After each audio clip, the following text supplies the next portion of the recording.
We're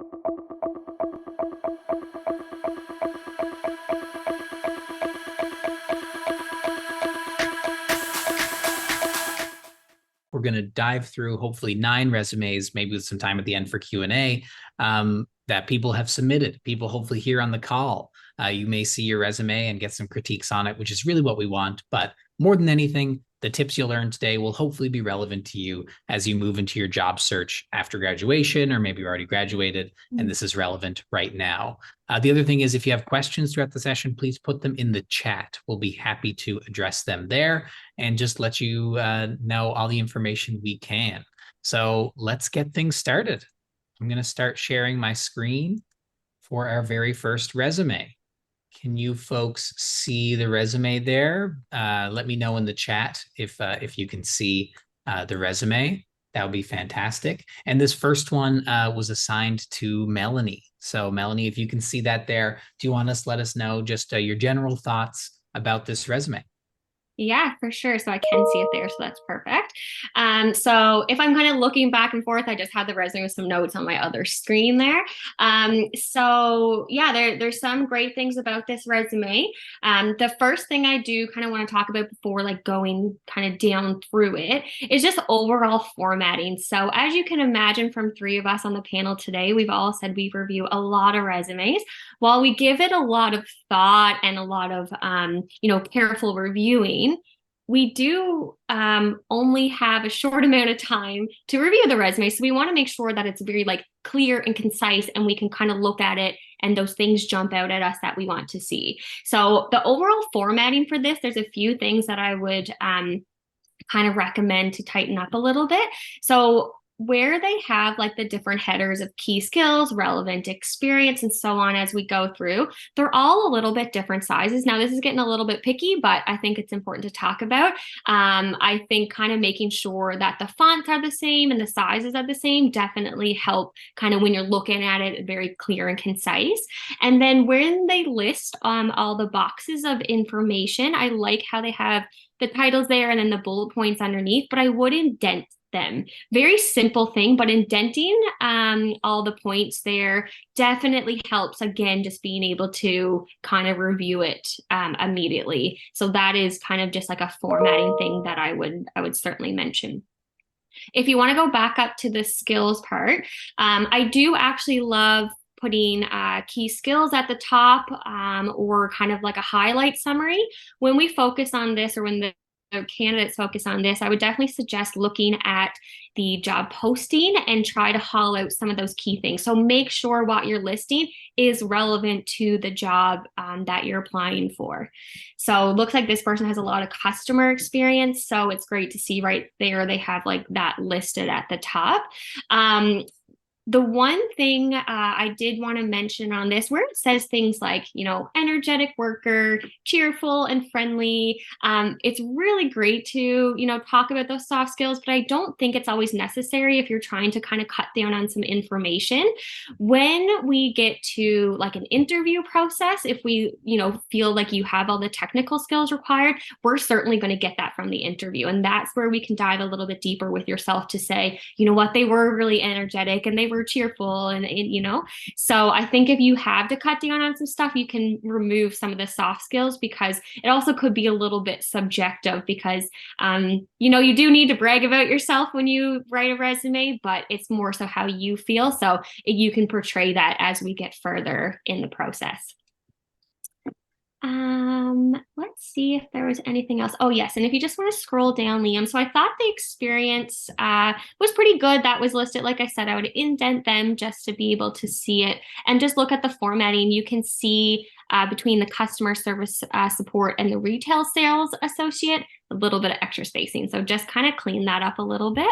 And then when you get down to the bottom, I like, the volunteer experience. Just make sure that it's always relevant to the position that you're applying for. And the personal interest, I think I'd be interested to see what the other panelists think on this as well. I think we're seeing the personal interest side not always be included.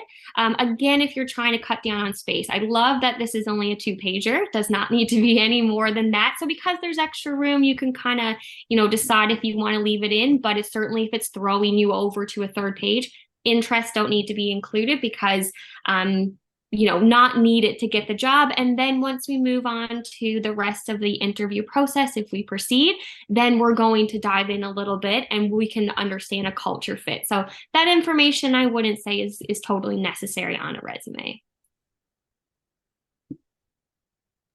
Awesome, Melanie. Thank you. And maybe that's a good place that I can throw it over to Ethan and Taylor for some feedback on this too. What do you folks think of interest sections on resumes? Are you yes, thumbs up, thumbs down? I feel like it is definitely. It looks like it's there to sort of fill space. Like it's not, at least for like a technical. And I know this isn't for a technical role. This is for this seems to be for a customer service role. So I'm a little bit out of my bucket of water here, but stuff like that doesn't really it's kind of there to be there, and it's probably on a bunch of resumes, but it doesn't really stand out, and it's kind of just there to fill space. When you go to talk to the person in like an interview after you've dealt with, like Melanie said, after you've dealt with the technical questions and the qualifications, and most importantly their past work experience, that's when you can start to see if they're a fit. We've had several interviews that technically solid, phenomenal, but they get to the interview and then it turns out they aren't a fit. But that is where you typically deal with that. Yeah, I also agree on that front. I think that like the key thing is with resumes anyways is you're trying to always think about it from the perspective of who am I sending this to, who is going to be reviewing it, and what is the purpose of me doing this. So I think that while having once you get into an interview process, it's good to kind of sell yourself from that cultural fit and kind of conversation wise and kind of fitting in with the company. I think that within a resume where the recruiter is going to be specifically looking for somebody qualified for a specific position, it kind of ends up filling out the resume in a way where I think the average glance is pretty short for a lot of companies where people are reviewing these resumes. So the more stuff you have in there that isn't going to immediately pop out for the position that they're specifically looking for might end up potentially being another spot where they're going to latch on to that, and then maybe they're not going to latch on to something more important that would actually sell you more importantly for the role. Mm-hmm. Yeah, interesting thoughts there. I haven't thought about it too deeply, honestly, an interest section. I don't have too much of an issue with it personally, but I will say, in terms of finding a way for you to stand out, there are better ways to do it than simply having an interest section, in my view, at least. Is there any other notes, Taylor and Ethan, you'd like to add on to Melanie's about this specific resume here? Not particularly. No, that's good. I would say I kind of agree with the formatting as well. I think the number one issue, if you have if there ends up being a single typo in a resume, I really don't mind. Or if there's the odd point where it's okay, this is clearly one mistake, but I think that sometimes I think it ends up being a little bit jarring when you think about it from the process of how, I guess how much review they maybe have done on the resume. It can be a bit of a concern. I'd say the biggest thing for me is usually typos. If I see 3 to 4 typos and it's frequent enough, sometimes it just makes me question have you you can go to somebody or get external review or try to kind of improve it from that perspective as well, and really just trying to clean that portion up so there isn't kind of hangups when you're looking through. And the formatting thing is important too from the review perspective, because if the formatting is kind of confusing to follow along, if somebody's doing a quick review of this resume to determine basically what bucket to put it in, then you don't want people kind of getting lost when they're just quickly glancing over and trying to find these key points that they're looking for. Yeah, totally agree. A format like this can create blocks of text that are Mhm. sometimes hard for people who are looking at 100 resumes to really determine what this resume is trying to say. The other note that I'll have about interests is traveling. I've put traveling in my interest sections on my resumes before, but I feel like everybody does. You know, if you're going to try to stand out with your interest section, make it something interesting, maybe something related to an employer, right? If you're applying Yeah. to Mysa, for example, you can go ahead, Melanie. No, I was just going to agree with you on that. And it's not that the interest, is bad to have on a resume, but like we said, if you're trying to cut something out, you could kind of let that go. When you apply directly on our applicant system, there's a section there where you can add in like a text box. And sometimes we'll see a lot of people put stuff in there, like, oh, I'm really passionate about smart home technology. Or if it's going to be like an aviation company and you want to say, oh, I'm passionate about traveling, that's kind of the place to put it. And you can put it there, maybe not directly on the resume. So, there's kind of a time and place to discuss those things. Yeah, totally. Okay, one resume down. Let's jump into Ethan's first resume that he focused on. This one with lovely green headers for a software developer position. Ethan, could you please tell us your thoughts about this resume? Yes. So I think that the general presentation of at least like formatting, like font wise, kind of structure and everything, I think that overall that's somewhat decent. I think that some of the concerns I had, like one thing for me, and this one I'll be interested to hear other people's opinions as well. So when it comes to summaries, I feel like the summary in this one is almost something that you might want to separate out if you want to do like a cover letter, because I feel like most of the time if I was reading a summary, like maybe like a sentence or two if you want to throw it in, but I feel like it's quite a large block of text for a resume, especially where most of the time with resumes you're kind of looking for that like formatted like bullet point style system of like quickly being able to get a general grasp of what's going on. And like if you put it in a cover letter, then you can also go like you can put more in it as well. Like you don't then have to be limited to the resume portion of it. You can go and write out quite a lot more. And I think that the other general kind of concern I had was when it comes to showcasing, like the application is you're trying to apply to a software developer position. So to kind of sell yourself as a software developer with this, I think that one, it would be helpful to have potentially like because I see the GitHub link, so it would be useful to have specifically probably a project section where you're covering what you've actually written and done within like software development and kind of highlighting the different things that maybe you kind of ran into or different languages you use for these projects so you can kind of get a better grasp because that like even in the summary they mention that they've been learning to work with more languages, but at no point actually in the resume does it state what languages they've used or are familiar with. So if that information is like a click out, a lot of people might end up running into like you might end up running into issues with recruiters kind of skipping over it because it's going to take a lot of extra time to go through that and check out what the person actually knows with it. And I think that work experience wise, like for me, if you're trying to get into software development where you don't have very much work experience, it's good to try and learn to leverage those projects and kind of leverage that experience where you still can gain experience with software and software development without having a job.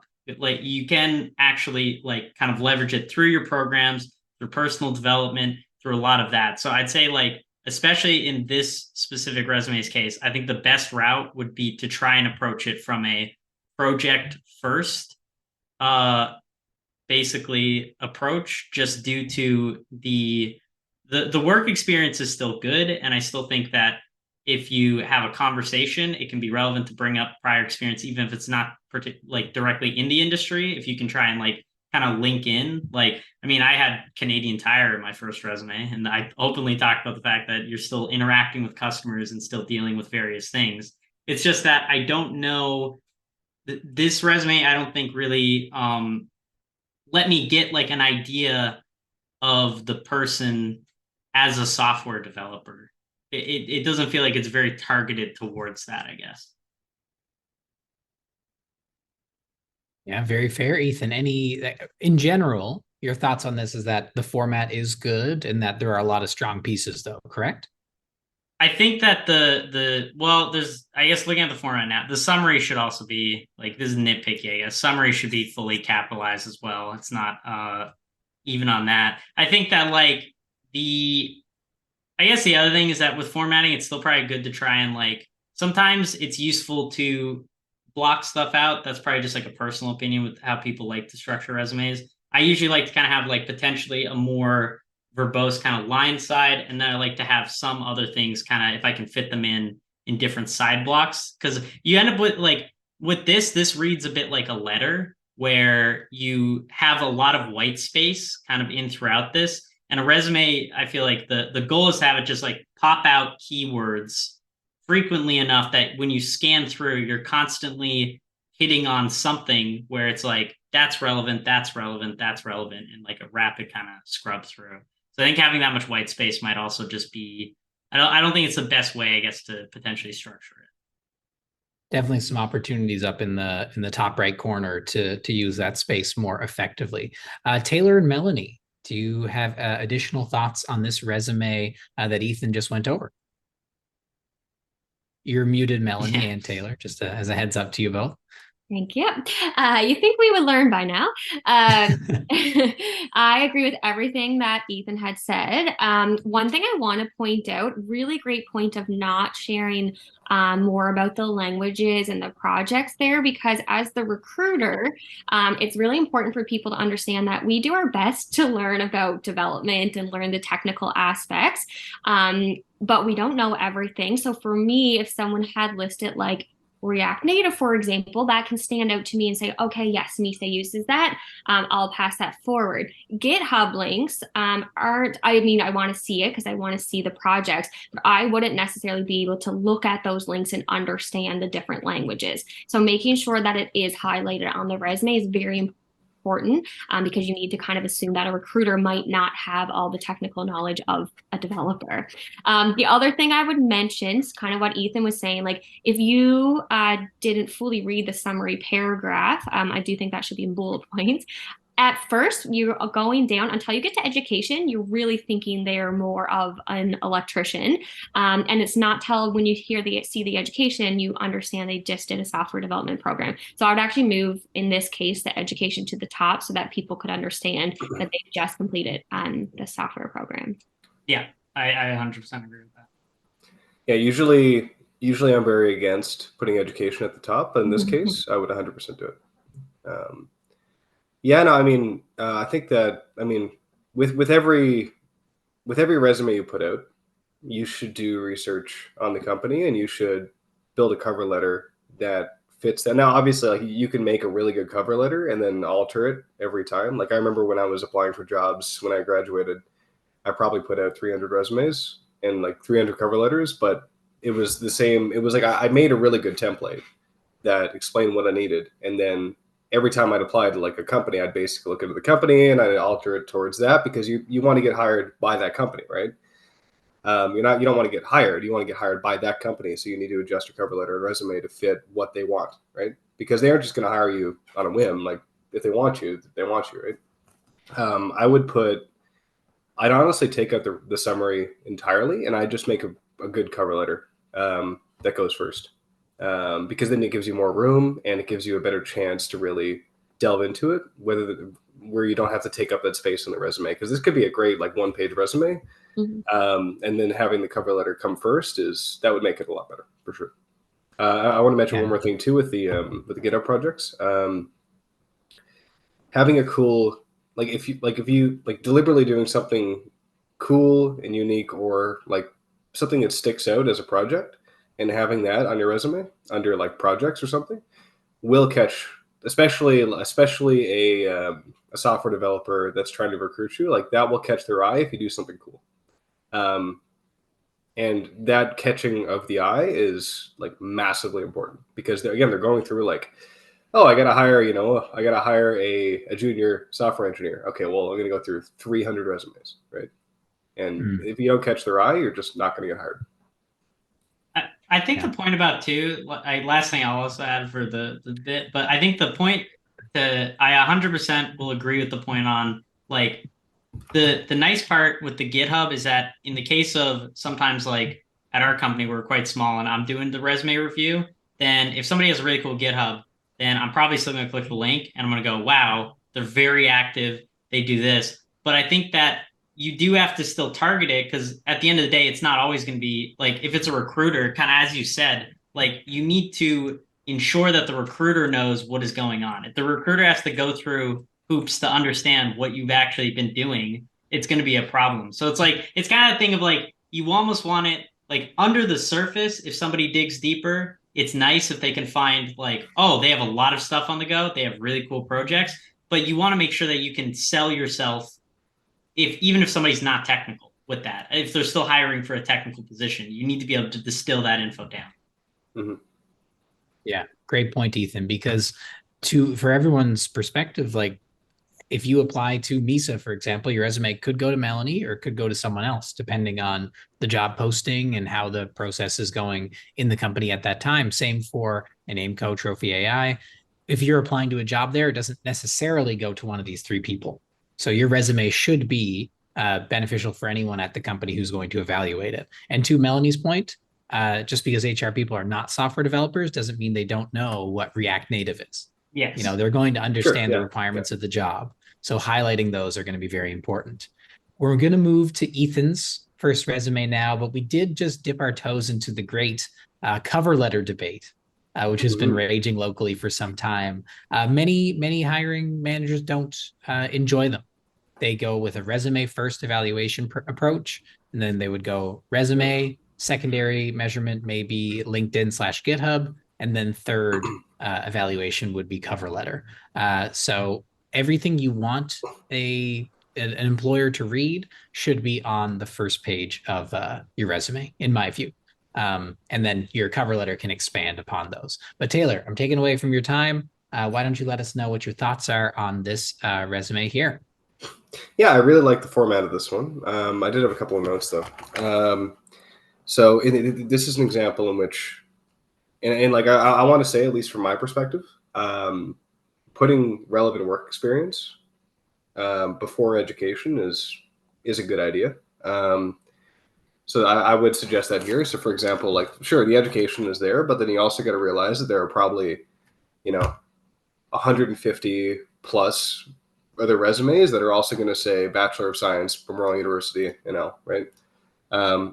So putting your experience first in that regard would be the play. So I would personally take the experience that's on page 2 and I'd put it in front of the education at least. You could argue to put the skills in front of the experience, but at least make sure that the experience is on the first page.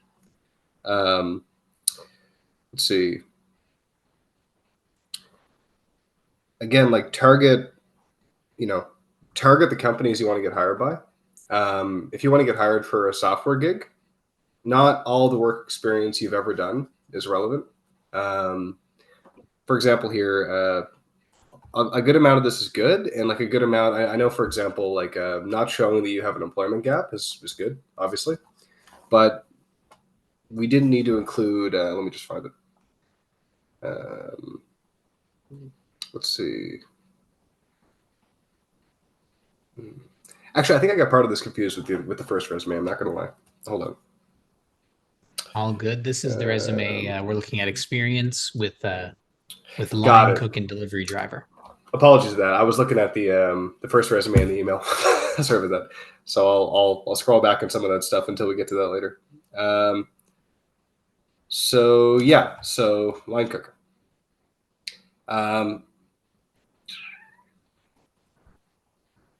In this case, I like including the awards and certification. I would try to skew the first page so that you're including as much relevant tech/computer science experience as possible. this person is still taking courses, is still Memorial University. So I would, and like, it's difficult to get this. I'm not saying this is a walk in the park, but getting a work term or a co-op of some kind is like phenomenally helpful. I think everyone that I hired in our hiring spurt, if they didn't have previous work experience in the tech sector, they at least had a work term, just because you want to be able to see that they have worked in tech and they've been able to operate in that professional environment. Let's see.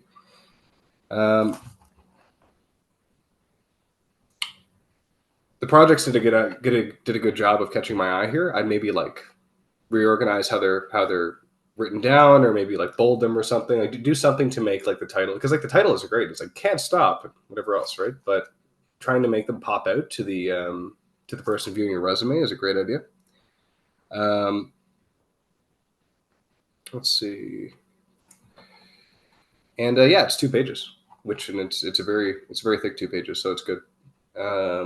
You don't want to have any more than 2 pages. I've gotten like multiple like 10+ page resumes, or like someone prints off their whole transcript and sends that in, or like someone puts like every job they've worked for like 10 years. And like those resumes that are that long, we don't even look at, because it's just so much. You just kind of go, okay, next one.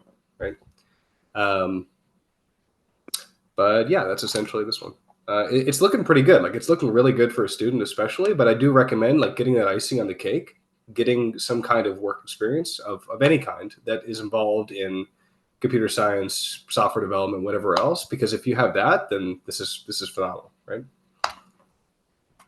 But yeah, if someone else wants to pitch in. Thank you, Taylor. I'm glad you brought up the point about the projects here, because this, in comparison with the last resume, has the projects listed on the resume. Melanie, Ethan, your thoughts on this resume and its project section, as well as everything else? Yeah, I think it looked good. I did like the way that it was laid out, like Taylor had said. I like the skills that are right there, which is great to kind of pop off and see. Little bit similar into the summary from the last one. It's fine to have the summary there, but I probably would have bullet pointed instead of having a full paragraph. And I also love the projects. I would agree with Taylor and say that I would have liked to see like can't stop bolded, and then maybe like indented or bullet points, because it was a little bit confusing as terms like which, if the link was part of that project. But overall, I do like this one. And I think it's nice that like most of the actual like software experience, even from school or projects, is still on that first page as well. I think I wrote down a few notes. I think I agree, obviously, as well. The projects, I think formatting wise could be improved. Mostly because it just kind of looks like raw text. Like it doesn't feel like a structured piece of the resume. It feels like just kind of like it was typed out. And I think that you maybe like if you scroll down to experience, I think that it might be better to cut down maybe a little bit on some of the bullet points and try and make it 1 page. So I feel like you could definitely fit most of this I think the experience is the only thing preventing, like there's still a lot of white space up above as well. So you could still probably reduce the size maybe of skills, put it to the side somewhere, and kind of like fit it into 1 page and have it potentially pop out more. I think it'd be worth the sacrifice of some of the bullet points on the prior experience, especially because, again, it's the entire thing of like who you're targeting is still like where it's a software development job. It might even be better to reduce down on that a bit and maybe add a bit more to projects and kind of talk maybe a bit more about stuff. Yeah, or maybe like add some courses. Like there's some stuff you can add. Like you can add some courses that you've done in MUN. But like for example, yeah, like exactly what Ethan says. Like if you're like you want a software development job, you're targeting a software development company. If the jobs that you're putting in your experience aren't relevant to that goal, like you need like absolute max 2 bullet points. Yeah, I was just gonna say right? that. Yeah. Yeah. Also add Tailwind to your skills. Because he mentions Tailwind, it might as well just throw that in there as well. You know, do like CSS / Tailwind, something like that. Yeah, very fair. You don't want to, you want all your skills to be very obvious for sure. And everything of value to be very obvious. And I completely agree with the bullet points here. I don't think any of us are saying that you need to get rid of a job experience that you really valued, but thinking about what you did at that job that is relevant to the position you're applying for is a valuable one. And I'm glad we got into now the conversation about one-page resumes, because we tend to talk about this every panel I've hosted that we talk about resumes. We talk about ideal length of a resume. For you folks, what is your ideal length of a resume? Like 2 max. If this was on one page, I agree with Ethan. I love to see like a side column or different boxes. One would be fantastic. Yeah. I think you can take so much information and put it onto one page in a way that it just like stands out. At 2 max though, I would never go over 2 max, even if you have like decades of experience. There's a way to get creative and put what's on the resume, something on the resume that's needed. The rest can be discussed further in the process. 100%. Yeah. Even if you had decades of experience, you really just need to include like your, and hell, like imagine that you have like 10 years experience, right? You've worked like 3 jobs. That's 3 points. Now, obviously they're very high value points and you want to have them up front, but like, it's still only 3 points, right? But they're just like super dense, right? The one thing I would contest on it is that I think that maybe for senior positions, 2 pages makes a bit more sense, just because with senior positions, there's like having that, like even let's say you work at 3 companies, like, or you work at 2 companies. If you're there for a decade, your role is probably shifting frequently. Like there's quite a lot to talk about, and there's quite a lot that might go into the decision making there, where I feel like past a certain point, as for juniors, I think that there's probably very few juniors who could potentially justify a 2-page resume. Like if you're going for a junior development job, it still is possible, because I mean, you never know. Like people might just still genuinely, even for a junior position, have enough stuff to kind of put on it. But I think most of the time for juniors, you probably would want to target 1 page. For sure. And yeah, in a senior position too, less people are applying to those jobs realistically. Yeah. So rather than our lovely panelists here having to read 200, they could just be reading 1 or 2. Or I don't know exactly how many it would be. And don't forget, folks, you can put your questions in the chat. If you have any questions for our panels, please send them to everybody and we can address them as we move along. But yeah, that's a great third resume. One of the very first questions that I'll circle back to as we jump to the next resume from Ethan was about application tracking systems, ATS. This person was wondering if you folks use an ATS and how it plays into the resume screening process. So maybe Ethan, when we're talking about this one, could you describe how resumes get to you during an application process and then how you evaluate them from there? So we're a pretty tiny company. So the thing is that at smaller companies, it's very likely that they're not going to have that. They're probably just going to be, usually it's like a combination between LinkedIn, website stuff, like different ways that like resumes get sent in. And we have somebody at the company who usually kind of goes through them, filters through some of them, and then usually sends like a big batch to me where I then look through them. And then for MUN, it's specifically, they'll usually just send you, like, as I said, like they'll just send you the resume package where it's like 100 pages or so of resumes. So personally, I feel like I wouldn't be able to say too much about the applicant tracking systems. It definitely comes into play at bigger companies when you start getting like such a large number of resumes, like the volume just isn't really manageable by like a few people.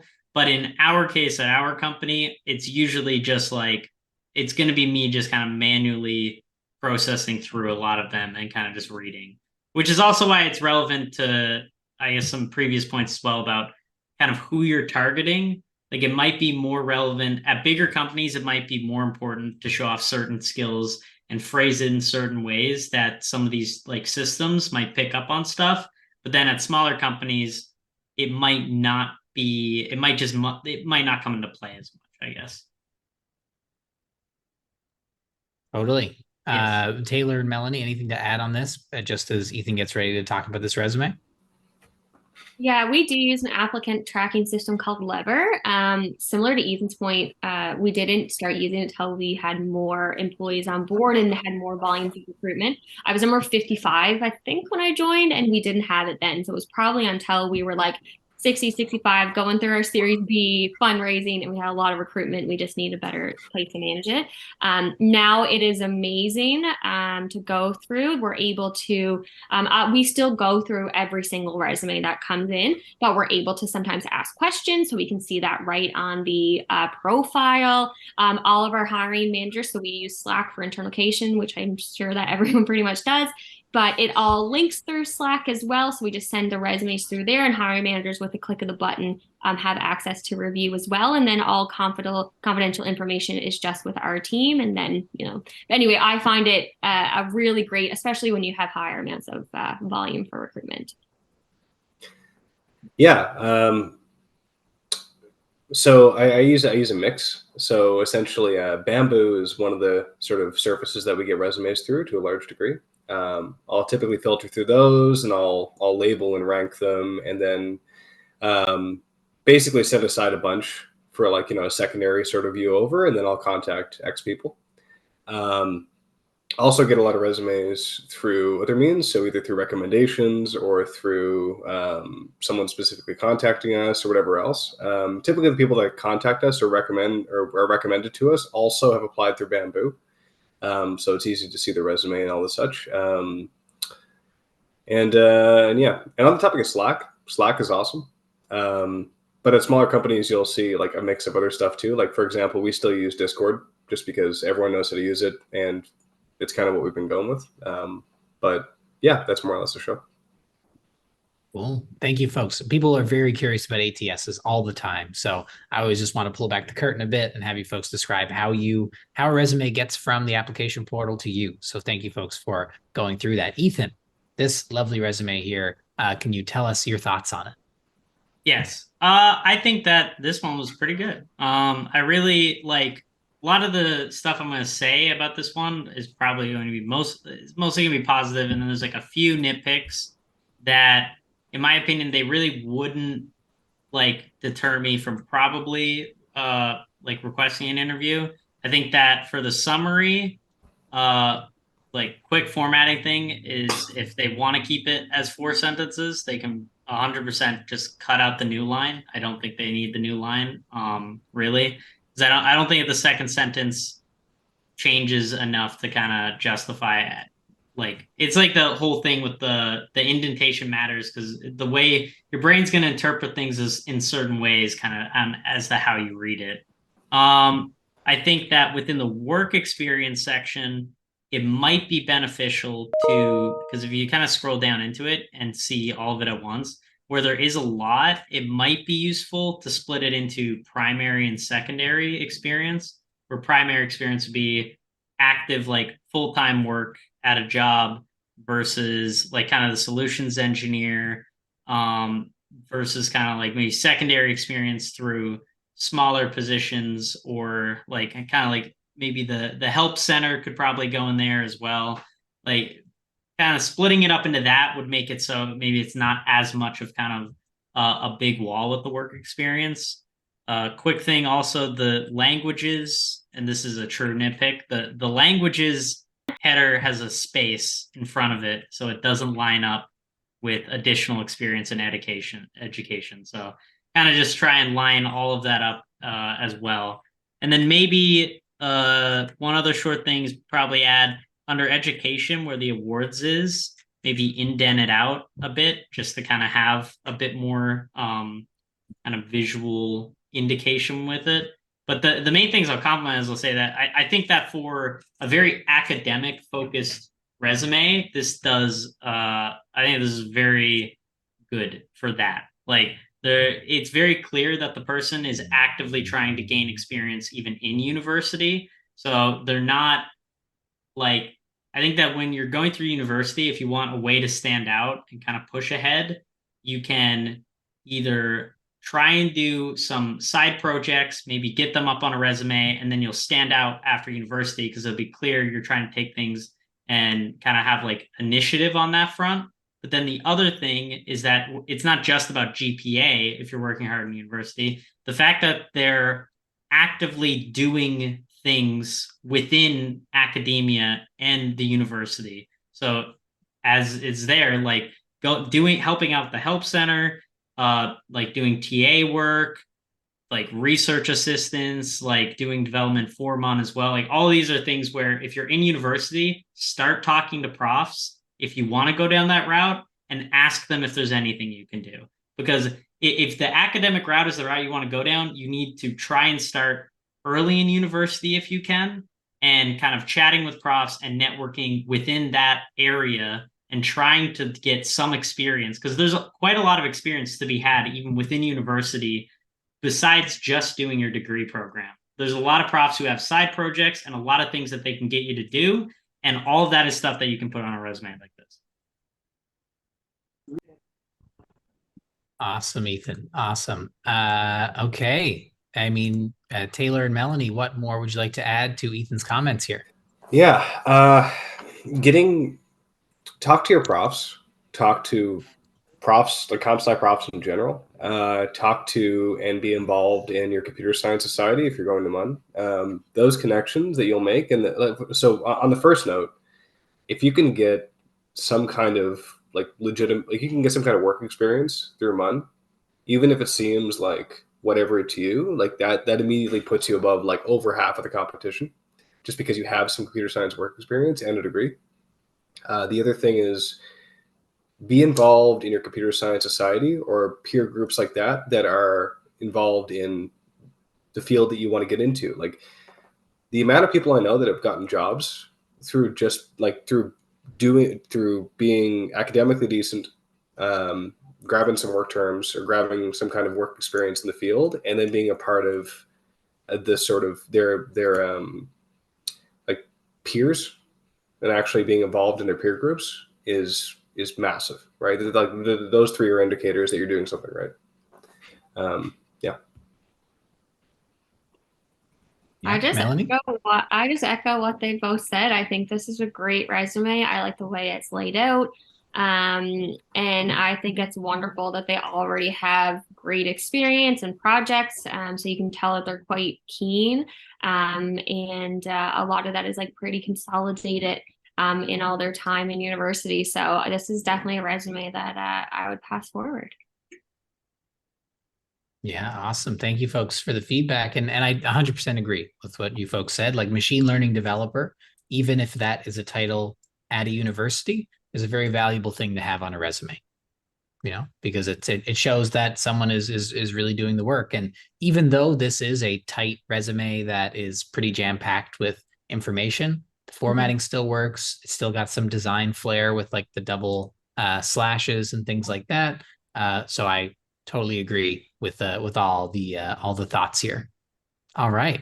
Great feedback, and questions are coming fast and furious in the chat. Keep those up, folks. We're jumping into Taylor's next resume here for someone who I believe is in the audience. So Taylor, would love your thoughts and feedback on this resume from Adam.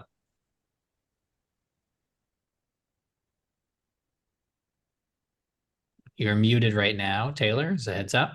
Yeah, sorry about that. Let me just pull it up on the side. Adam, I have some notes. So yeah, let me just grab this. It's not a major gripe because you could see the work experience in the first page, which is the big thing. But like, I would still personally put it above the education because you do have. I'm assuming you're going for an IT role, and you do have legitimate IT experience, and you're like currently doing it. So I would put that. I would put that at least above the education. The career objective is fine. And again, like there's the whole argument with cover letters. I'm a fan, but that's beside the point. Let's see what else. Said some other things.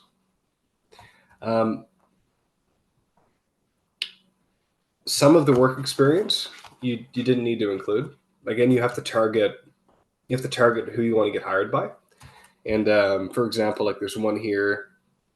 By the way, I get putting in work to show that you don't have an employment gap.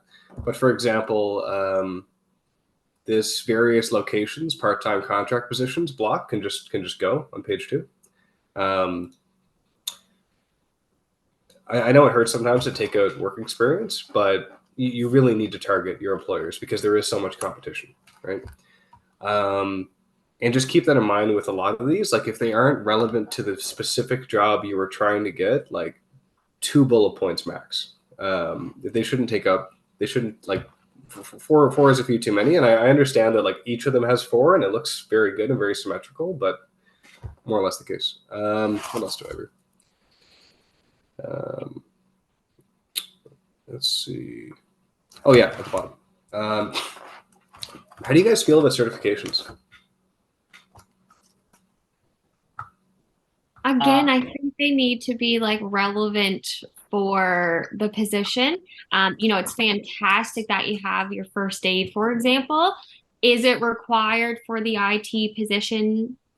Maybe not a requirement. If you were applying to work maybe like on a Hebron project or some sort of construction, maybe it's a requirement that it says on the job posting. But if you are able to take some of that down, I would reduce some of these unless it was specific to like IT related training that you've done. Certainly fantastic to show. But I would think probably in your other role when you had done, I think it was like automotive, maybe some of the like fall protections and things like that were, but especially I'm just looking at what Liam is highlighting. These just came upon expiry dates. So definitely if they're expired, this is probably since you sent this in, but we wouldn't need any on here that have expired. Yeah.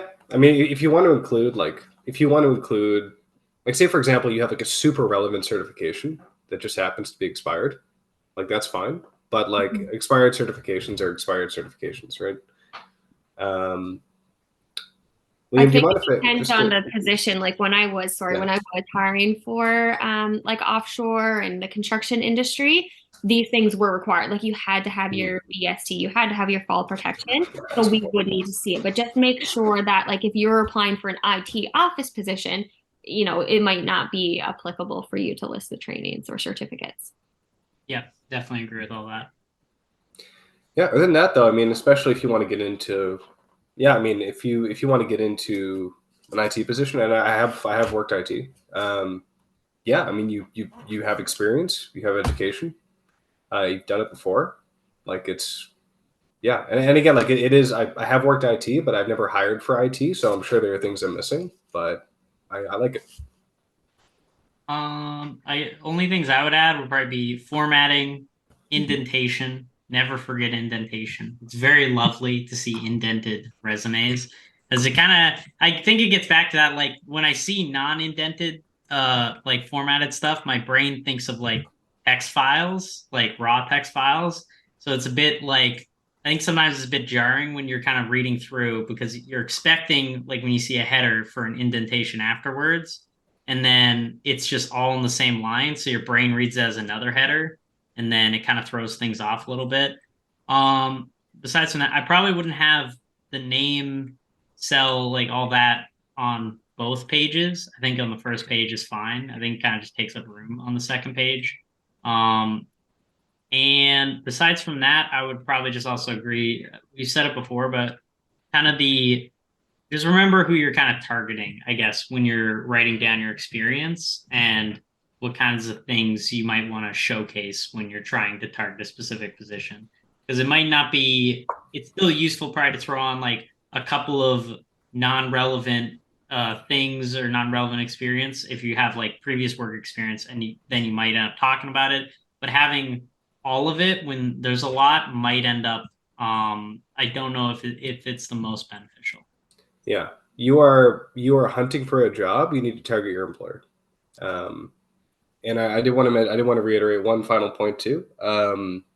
Besides trying to reduce the amount of bullet points under each thing, you could definitely at least switch the positions of field service technician with parking lot attendant, because parking lot attendant is not relevant to what you're going after, but field service technician is. So like someone might go in here, like I might head in here if I was hiring, and I might read IT, like information technology support, and then I might read that the next thing isn't that. I might go, oh, he only has X months of experience. I might not even I might get to the third one. I might not. It's not guaranteed.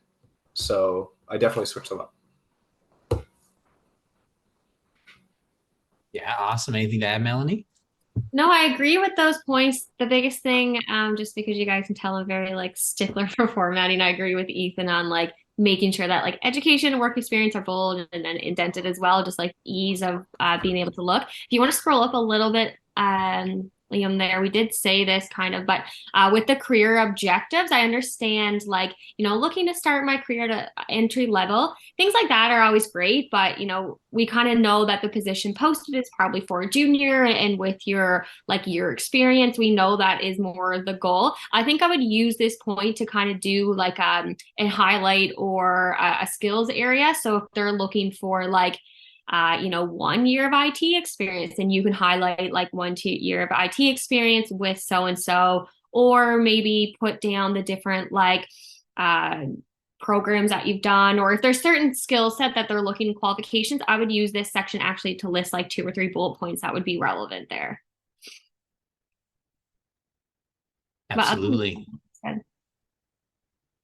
Thank you, folks, for that feedback. That's fantastic. And again, folks, you have questions, they're coming through in the chat. And maybe we can just it would be great to address some of those questions, maybe the final like 10 minutes. So maybe we can go pretty quickly through these last 3, if that's okay with you folks as the panelists. Yeah, I think we're seeing some similar things here. So yeah, let's jump into your next one here, Melanie. Perfect. So yeah, I think right off the bat there, it's 2 pages, which we love.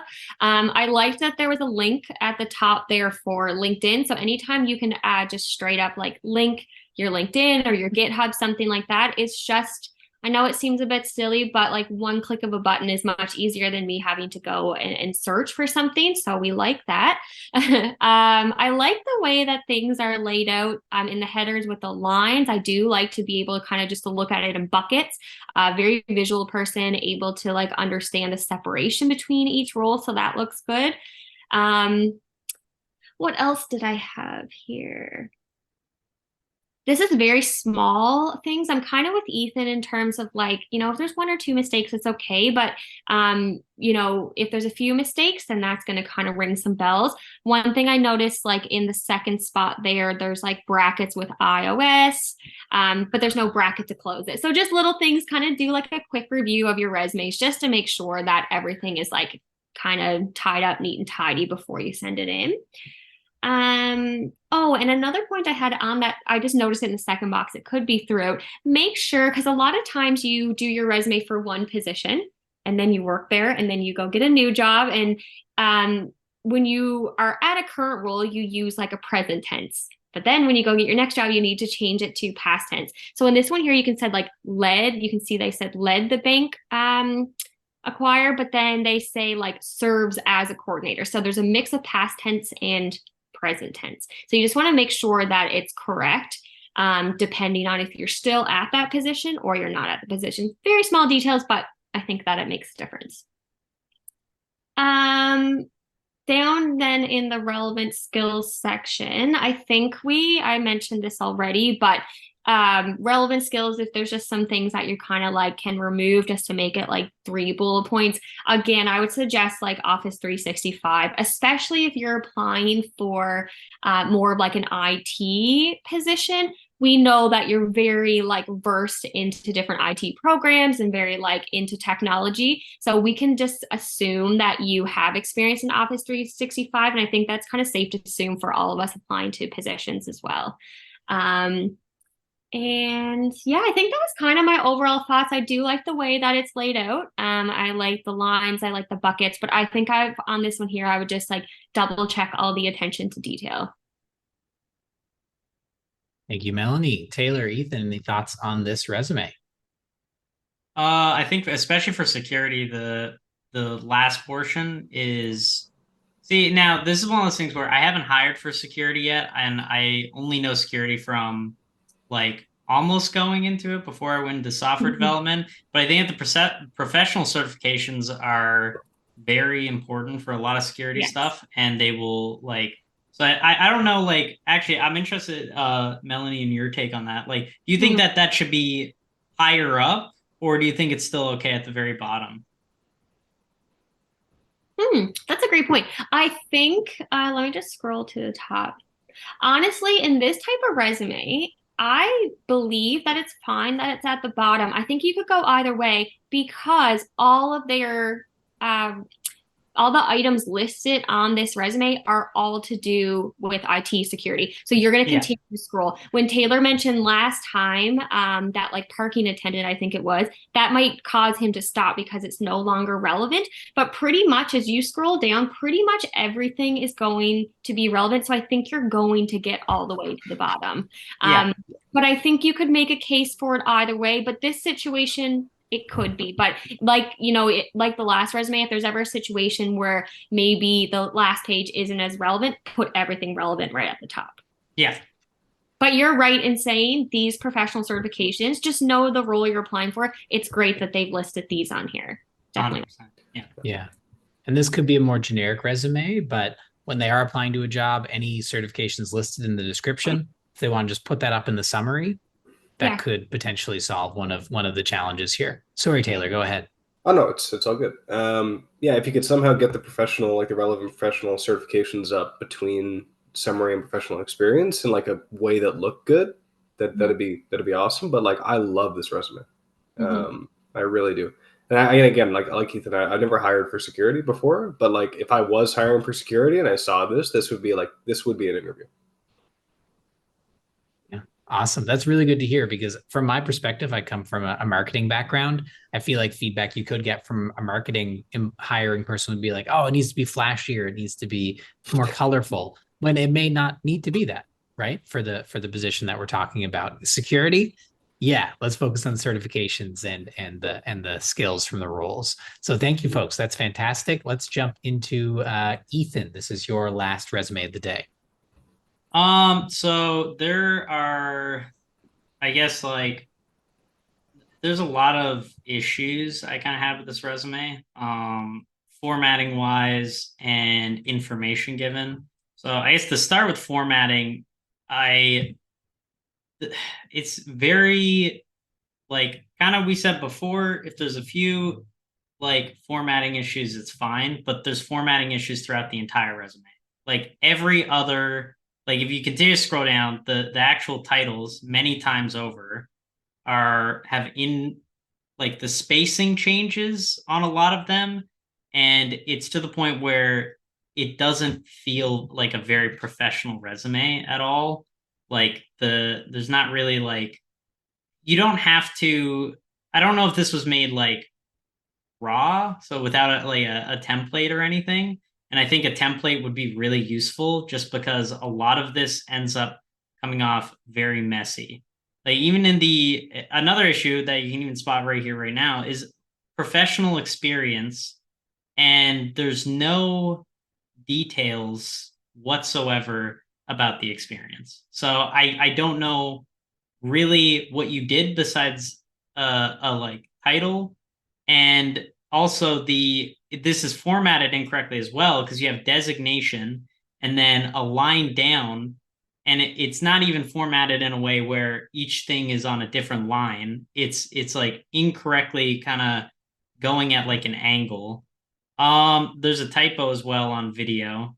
And then also the title itself doesn't have the correct kind of capitalization.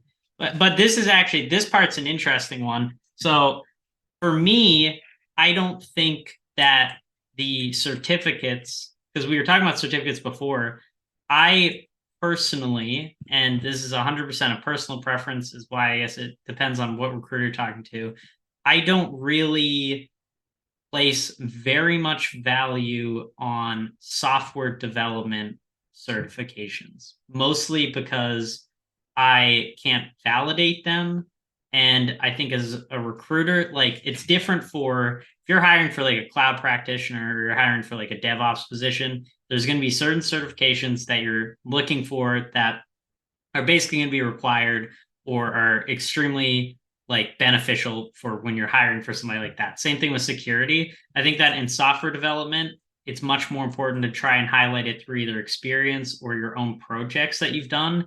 And I don't think that certifications from websites will benefit you much, mostly because, again, like there isn't a unified agreement on this is a software development certification where you now 100% know this language. For the most part, a lot of these would require me to like research into whatever this website is.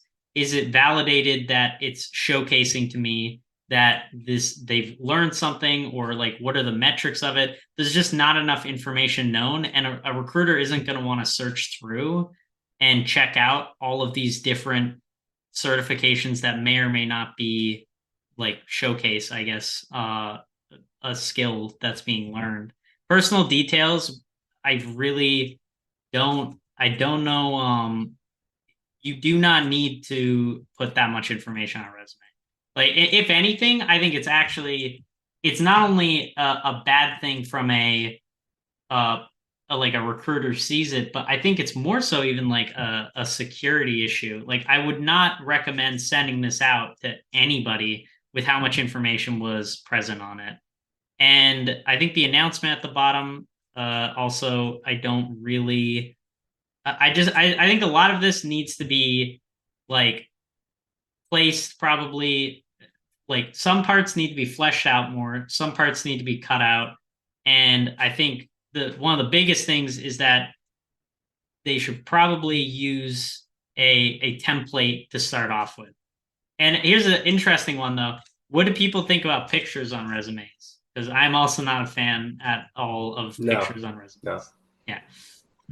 I don't know. It's very, I think that the formatting is like almost frustrating to me a little bit, just because there's so much where, like, even in the skills, like there's commas placed at random and the spacing is placed at random. It feels like they didn't review the resume at times. And I don't think it's going to make a good impression on any recruiter who reads it.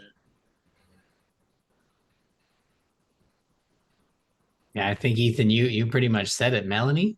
No, the only thing I was going to say is just to really reiterate the personal details in the photo.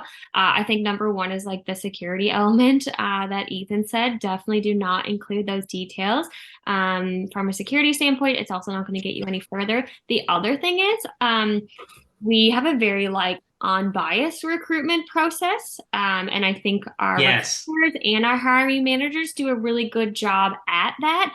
But having your photo there adds that extra layer, right? So I don't think it's beneficial to share your photo on there. I think having that out definitely just has no like biases at all then involved in the process. I 100% agree with that as well. Because I actually had a conversation with somebody in the office about that today when it comes to pictures on resumes, because there actually already is issues within hiring processes. Like a lot of hiring processes, once you get big enough, I know a lot of companies, and I don't know the exact amount, but a lot of companies will now even start to like censor names when you look at resumes, because of due to just like biases, that, like unconscious biases that may occur from hiring. So I think that like 100%, like putting your photo on there as well, kind of knowing this stuff, it's almost like it's like an extra layer of safety, I guess, against trying to prevent that type of stuff from occurring.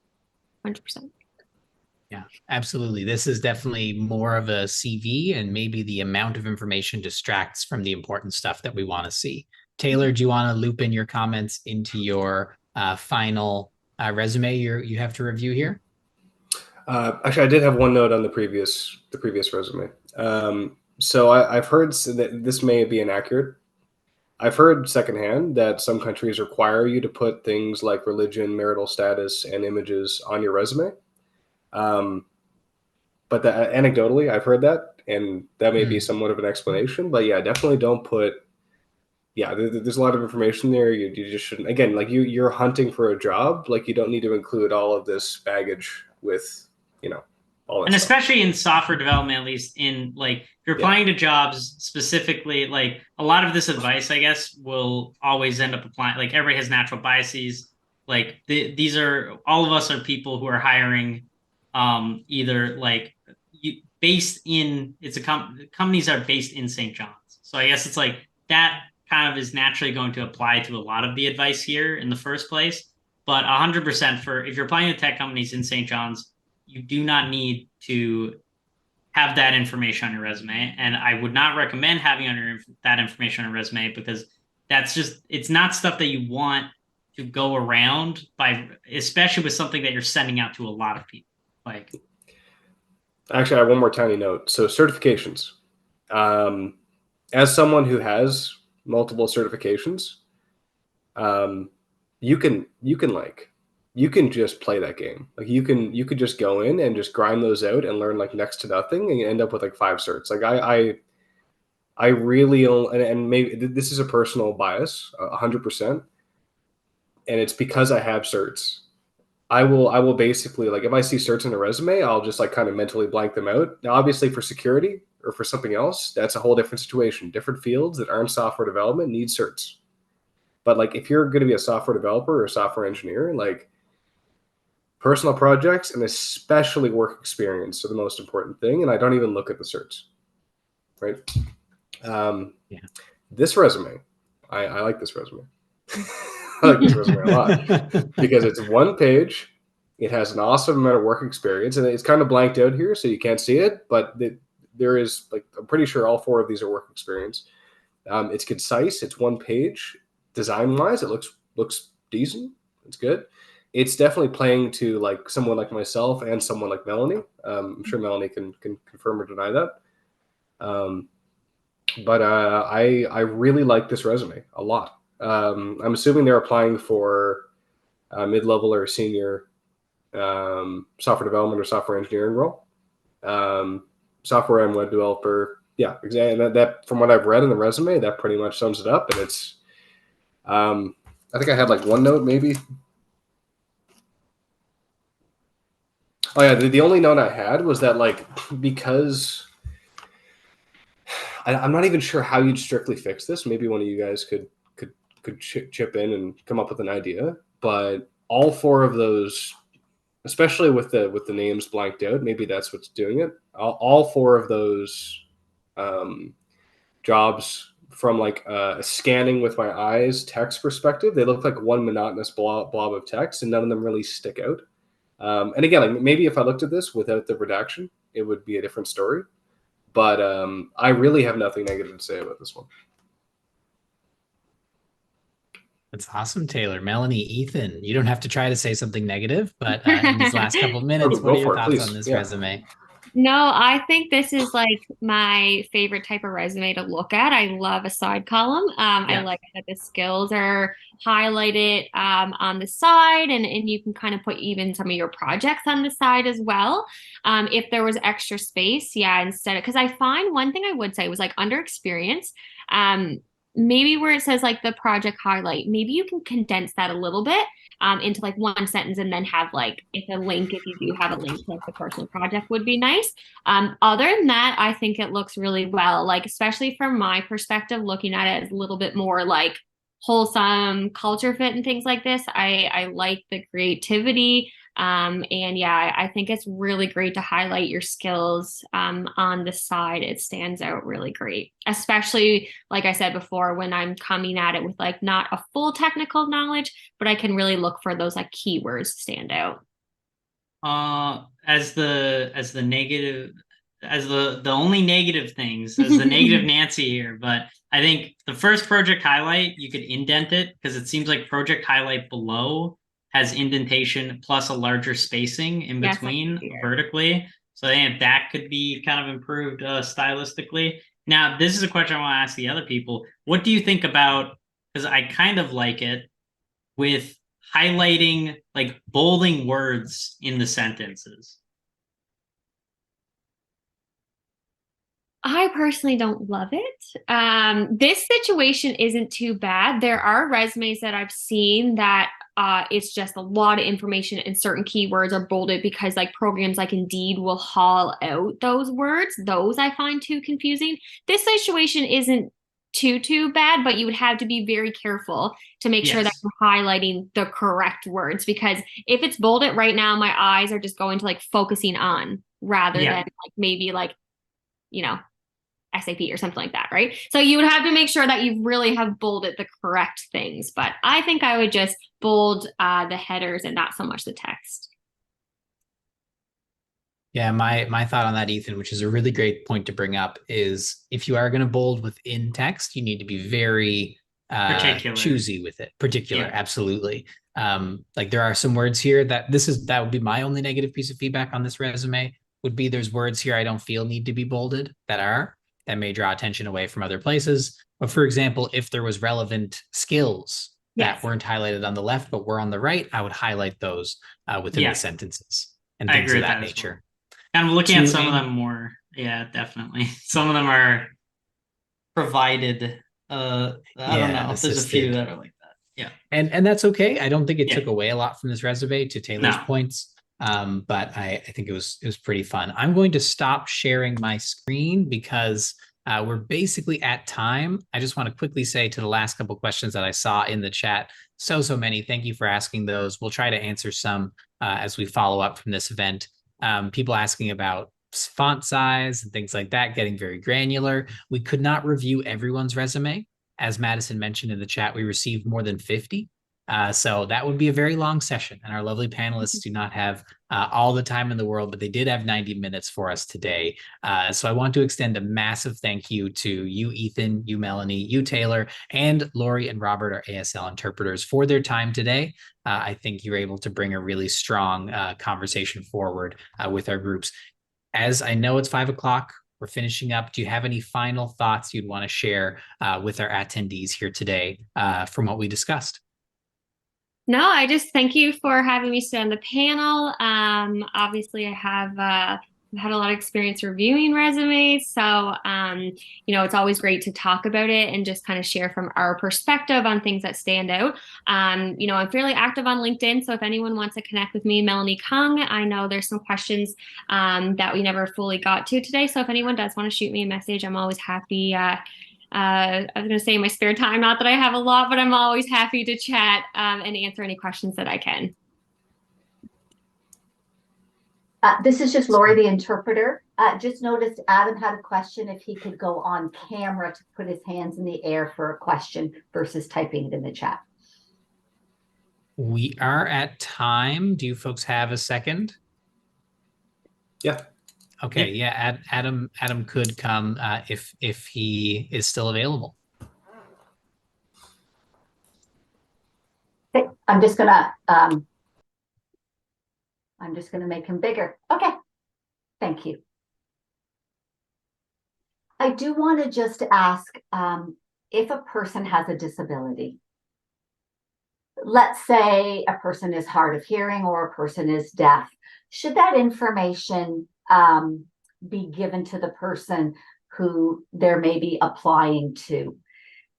I guess I know that people who are deaf and hard of hearing fill out their resume, and I'm wondering if we're crossing the line by divulging on our resume that we have that disability, or should we not put that information on the resume? Really important question, Melanie. Yeah, I'm sorry you're going to hear my daughter getting home, my dog's barking. But one thing I wanted to say is we've been working with Inclusion NL and trying to understand how we can be more inclusive in the recruitment process. I personally would like to know up front, that way we can put any accommodations in place for you. And if it's not something that our recruitment department is knowledgeable to accommodate, we would use different organizations and facilities like Inclusion NL to make sure that things are transcribed or interpreter or different accommodations that we can have there.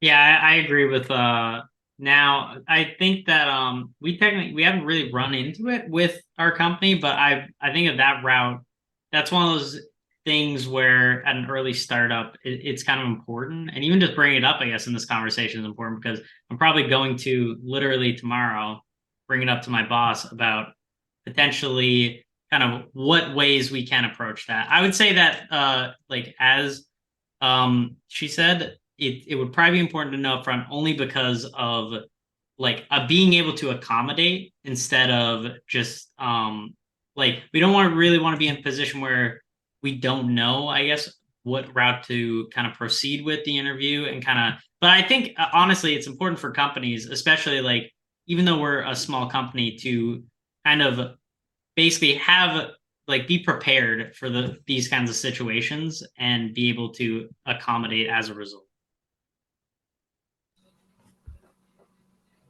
Okay. Taylor? That's great. Thank Yeah. you very much. Thank you very much for the answer. Yeah, I mean, it's not something that we've run into. And at a startup, of course, like you're, especially a pre-seed startup, like we were, like, you know, a year ago, you very much deal with what comes your way.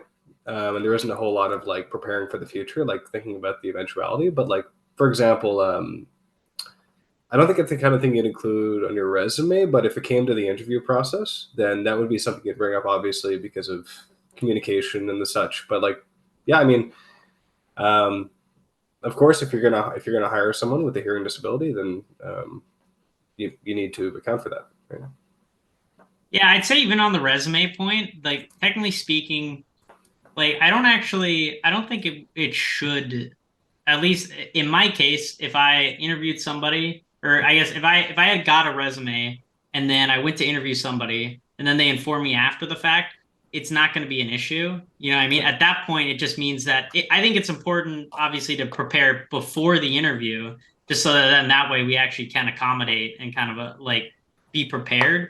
But I don't think that like kind of putting it on a resume, you know, like, because the thing is, it's the same thing with the pictures, right? With people having biases, that would be the fear, I guess, of putting it directly on a resume, is that maybe that will affect like some recruiter's opinion of it or whatnot. And it really shouldn't. It's just information they shouldn't need to know, you know?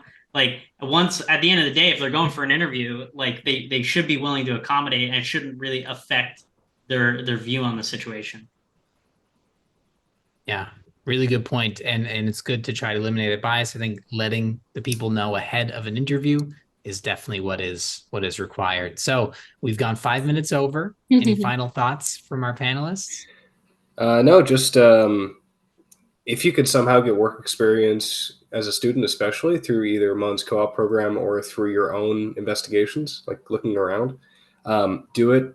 At least for me, hiring, it is like, I'm probably not going to hire someone who doesn't have work experience, like straight up, just because we are a startup and we can only hire so many people. And it's like our talent, it needs to be like very vetted in that way. Right.